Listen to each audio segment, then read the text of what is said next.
जीवन हमें एक मौका देता है, इसलिए जब भी सही कॉलेज चुनने का समय आए तो सिर्फ मंगलायतन यूनिवर्सिटी आपके बेहतरीन भविष्य और सर्वांगीण विकास के लिए। अरब को समझना बड़ा मुश्किल होता है। कतर अपना एयरबेस दे रहा है ईरान पे मारने के लिए। ईरान इजराइल पे मिसाइल मारता है तो बीच में इराक और जॉर्डन मार के गिरा देते हैं। तो अरब वाले खुद नहीं चाहते हैं कि गाजा कभी बचे, और अरब वाले खुद चाहते हैं कि ईरान मर जाए, और अरब वाले चाहते हैं कि गाजा को मारते रहे।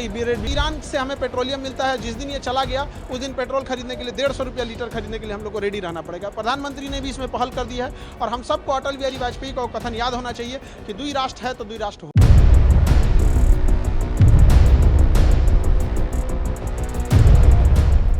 इजराइल और ईरान के बीच तनाव बना हुआ है। ईरान ने बीती रात अमेरिका के सैन्य ठिकाने जो कतर में हैं उन पर हमला भी किया।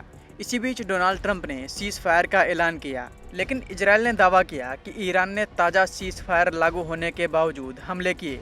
हालांकि ईरान की न्यूज एजेंसी ISNA ने ऐसे आरोपों को खारिज कर दिया। ईरान ने कहा कि सीज फायर के बाद उसने कोई भी हमला नहीं किया। इसी बीच इस मामले पर पटना के खान सर का बयान सामने आया है। खान सर ने मिडिल ईस्ट में बिगड़ती कंडीशन पर क्या बोला है, आइए आपको सुनवाते हैं। अरब को समझना बड़ा मुश्किल होता है। कतर अपना एयरबेस दे रहा है ईरान पे मारने के लिए।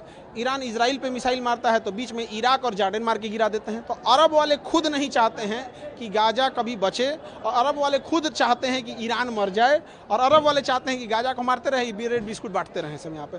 हमारे लिए जो ज़रूरी है, हमें हथियार और टेक्नोलॉजी के लिए इजराइल पे आश्रित हैं हम लोग, और पेट्रोलियम के लिए हमें ईरान पे है। सेंट्रल एशिया में पहुँचने का रास्ता ईरान है। व्यक्तिगत रूप से एक देश के तौर पर देखिएगा तो ईरान और इजराइल दोनों हमारे लिए ज़रूरी है, क्योंकि दोनों ने हमारा विकट परिस्थिति में साथ दिया। चाबहार बंदरगाह में हम लोग अरबों खरबों के इन्वेस्टमेंट है। पाकिस्तान को काउंटर करने के लिए ईरान है। तो हमारी और एक स्पेशली भारत की भूमिका यही होनी चाहिए कि जल्द से जल्द युद्ध विराम हो सके, क्योंकि इसमें ना हमें कुछ मिलने वाला नहीं है लॉस के अलावे, क्योंकि ईरान से हमें पेट्रोलियम मिलता है। जिस दिन ये चला गया उस दिन पेट्रोल खरीदने के लिए 150 रुपया लीटर खरीदने के लिए हम लोग को रेडी रहना पड़ेगा। प्रधानमंत्री ने भी इसमें पहल कर दी है, और हम सबको अटल बिहारी वाजपेयी का कथन याद होना चाहिए कि दुई राष्ट्र है तो दुई राष्ट्र होगा यहाँ पर।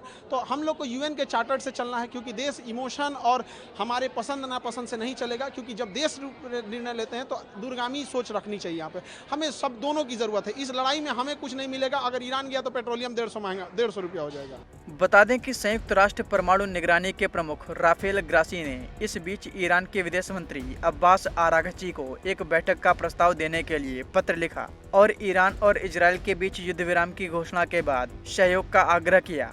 अंतर्राष्ट्रीय परमाणु ऊर्जा एजेंसी के महानिदेशक ग्रोसी ने एक्स पर एक पोस्ट में कहा कि ईरान की ओर से एजेंसी के साथ सहयोग फिर से शुरू करने से तेहरान के परमाणु कार्यक्रम पर लंबे समय से चल रहे विवाद का कूटनीतिक समाधान हो सकता है।